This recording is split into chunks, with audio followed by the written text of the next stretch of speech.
Hey guys, as you can see, we have a lot of things on the table right now, and one thing on my head, this laptop will be reviewing that in a separate video, but these things we'll be talking about right now. These are all peripherals that Lenovo sent us for review, and we're going to go into them one by one right now. The first thing that we're going to look at is the Lenovo M500 mouse.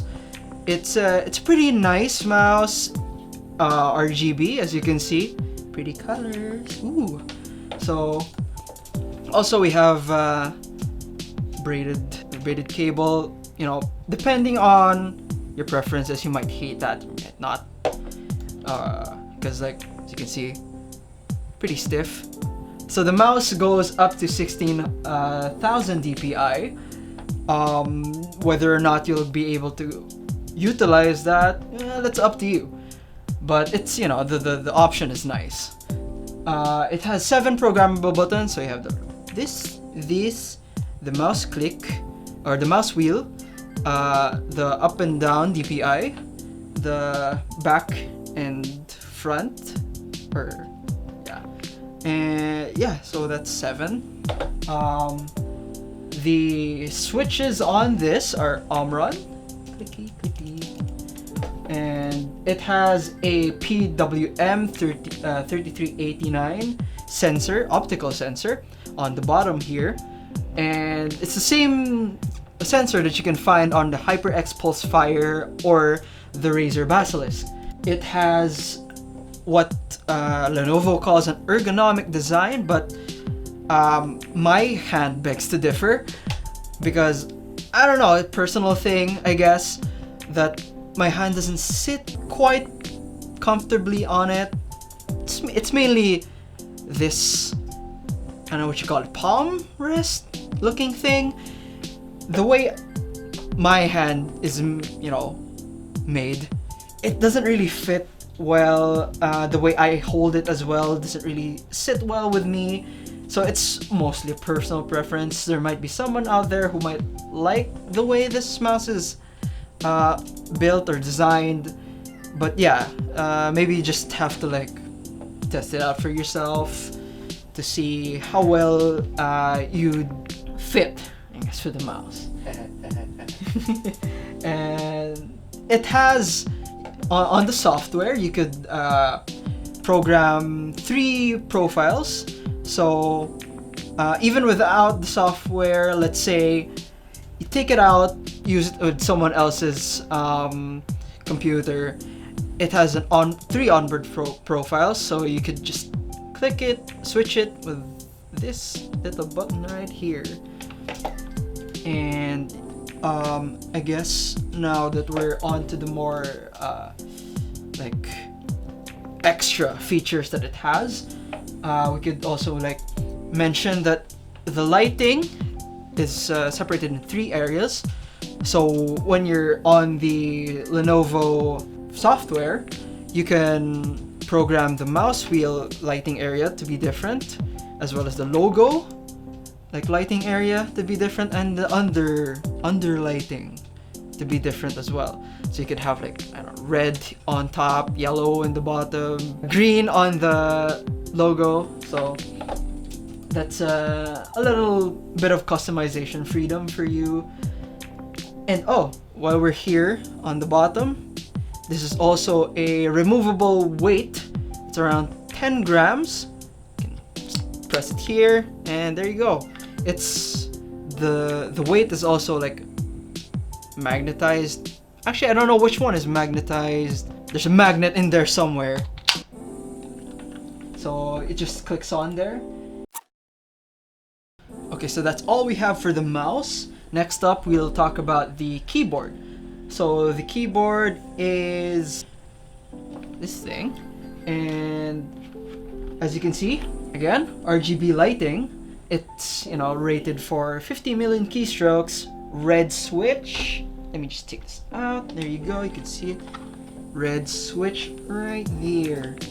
It is a Cherry MX clone called Longhua, and as far as I know, it's the same key switch as Kale.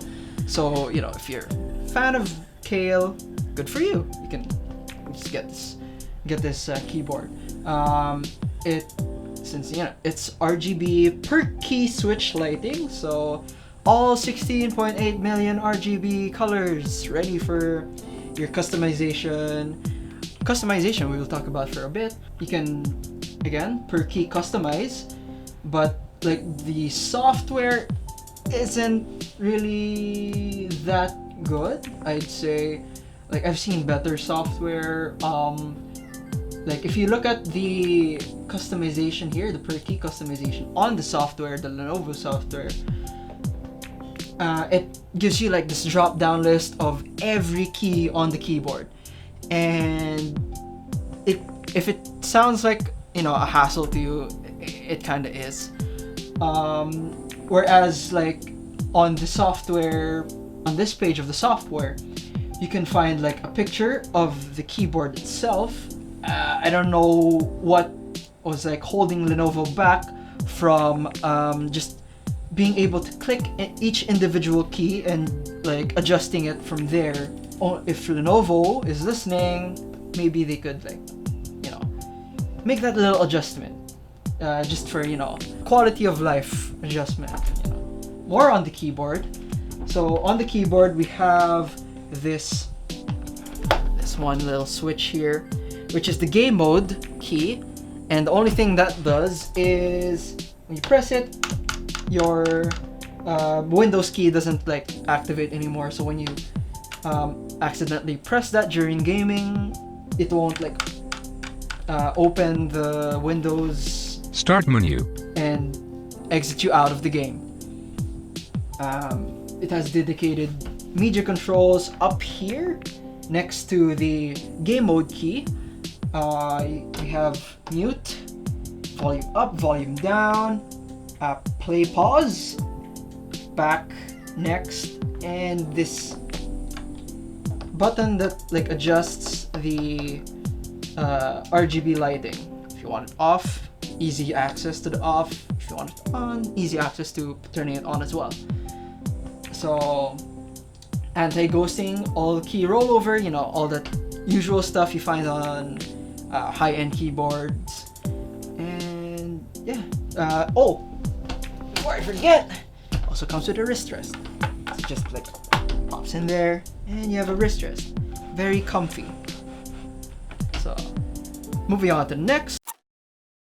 The last thing that we're going to review now is the Lenovo headsets we have here. So this is the H300, and the thing on my head is the H500 Pro.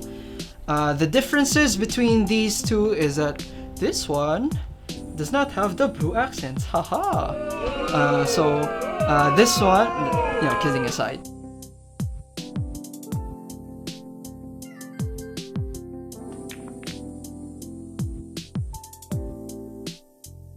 This one is like a very straightforward headset where you have, you know, the jack, you put it in, and you're good.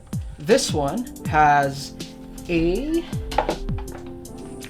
digital surround sound thing that you put into a USB slot, and it has like 3 EQ settings, a 7.1 digital surround, and for some reason it has 2 mute buttons. I don't know what's up with that.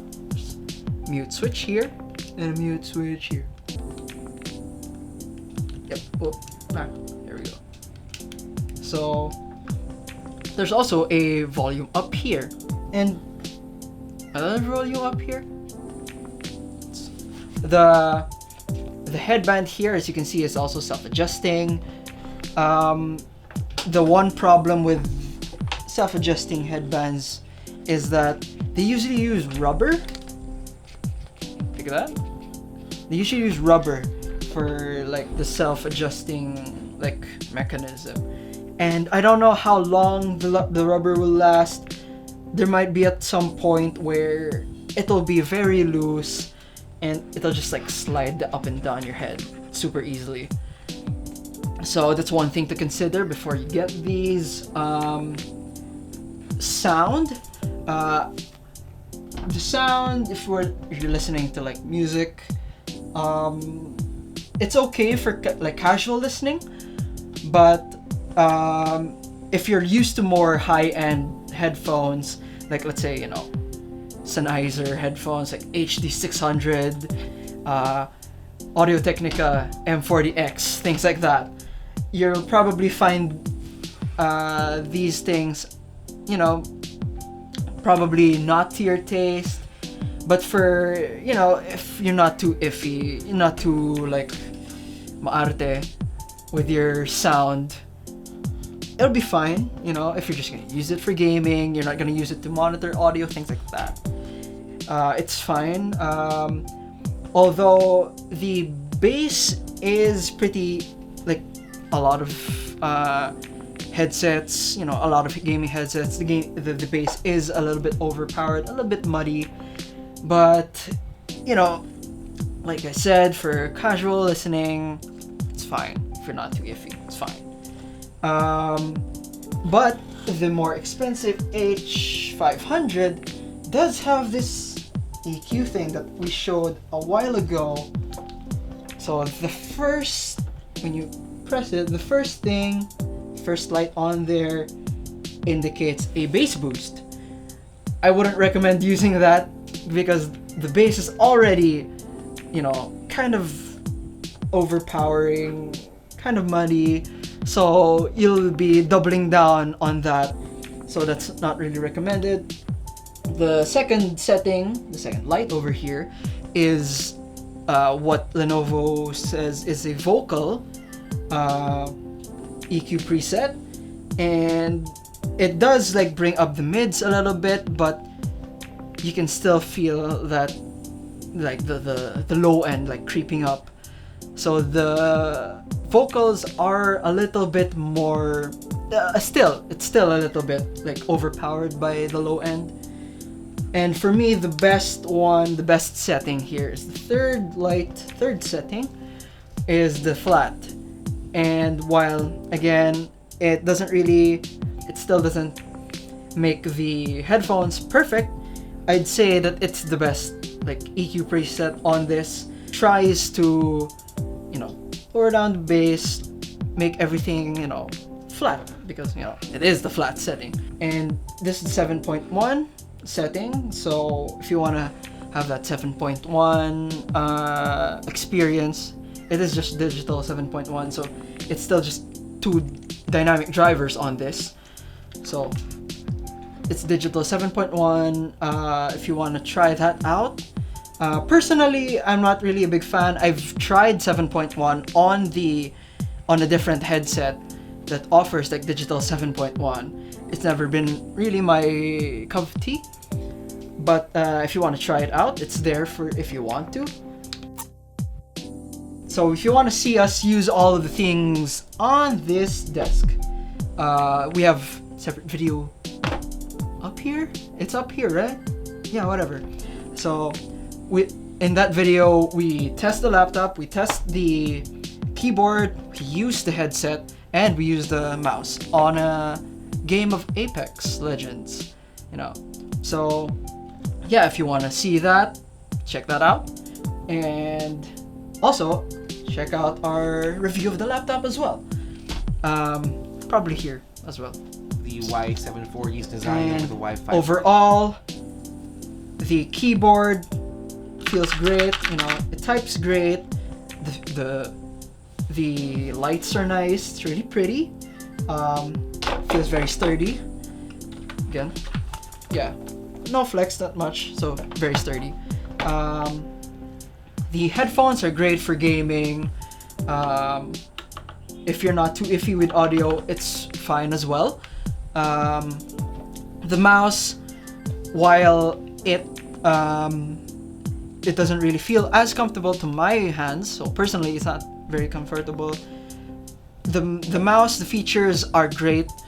The lights are great, as you know, because RGB, everything has to be RGB right now, which actually now that you mention it, Lenovo, why are these RGB? Where are the lights on these? Get with the program. So yeah, the mouse works really well. The adjustable weight is a really nice touch, I'd say. There are a lot of people who would appreciate that.